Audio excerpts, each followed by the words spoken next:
बहुत पुरानी बात है। एक जंगल में दो पक्के दोस्त रहते थे।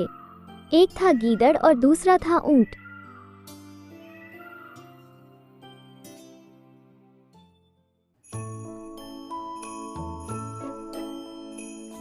गीदड़ काफी चालाक था और ऊंट सीधा सा। ये दोनों दोस्त घंटों नदी के पास बैठकर अपना सुख दुख बांटते थे। दिन गुजरते गए और उनकी दोस्ती गहरी होती गई।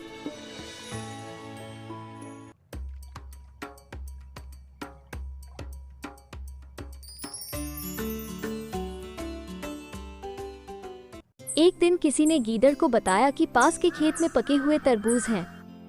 ये सुनते ही गीदड़ का मन ललचा गया, लेकिन वो खेत नदी पार था। अब नदी को पार करके खेत तक पहुंचना उसके लिए मुश्किल था।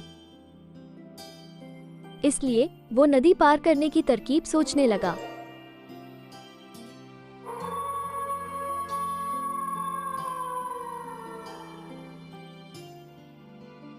सोचते सोचते वो ऊंट के पास चला गया। ऊंट ने दिन के समय गीदड़ को देखकर पूछा,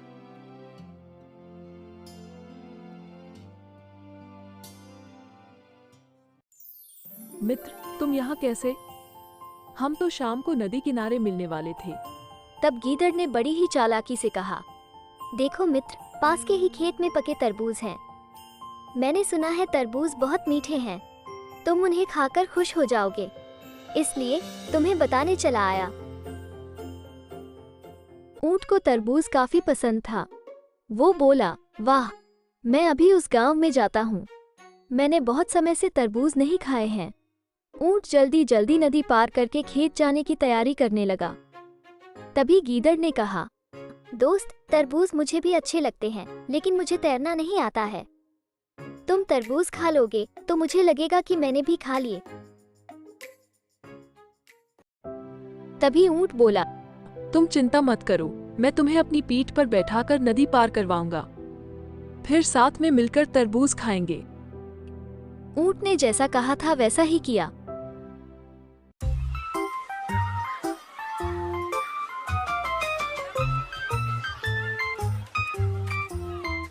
खेत में पहुंचकर गीदड़ ने मन भरकर तरबूज खाए और खुश हो गया।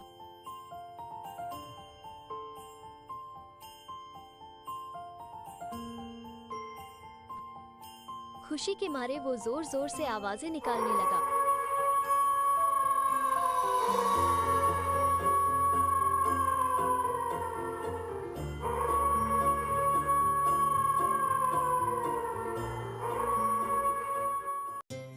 तभी ऊंट ने कहा, तुम शोर मत मचाओ। लेकिन वो माना नहीं।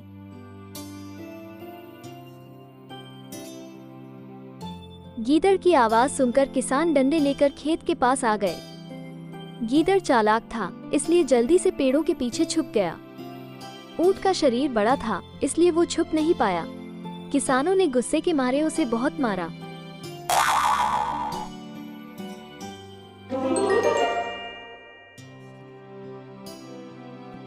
किसी तरह अपनी जान बचाते हुए ऊंट खेत के बाहर निकला। तभी पेड़ के पीछे छुपा गीदड़ बाहर आ गया। गीदड़ को देखकर ऊंट ने गुस्से में पूछा, तुम क्यों इस तरह चिल्ला रहे थे? गीदड़ ने कहा कि मुझे खाने के बाद चिल्लाने की आदत है, तभी मेरा खाना पचता है। इस जवाब को सुनकर ऊंट को और गुस्सा आ गया। फिर भी वो चुपचाप नदी की ओर बढ़ने लगा। नदी के पास पहुंचकर उसने अपनी पीठ पर गीदड़ को बैठा लिया।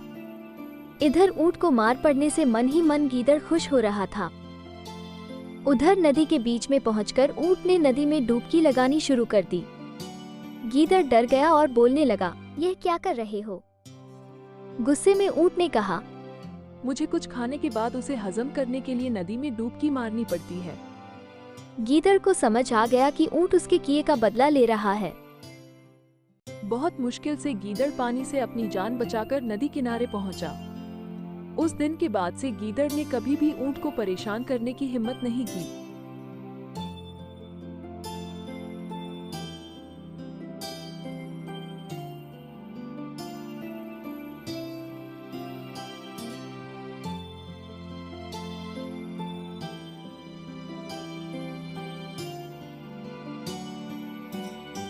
ऊंट और गीदड़ की कहानी से यह सीख मिलती है कि चालाकी नहीं करनी चाहिए। अपनी करनी खुद पर भारी पड़ जाती है। जो जैसा करता है उसे वैसा ही भरना होता है।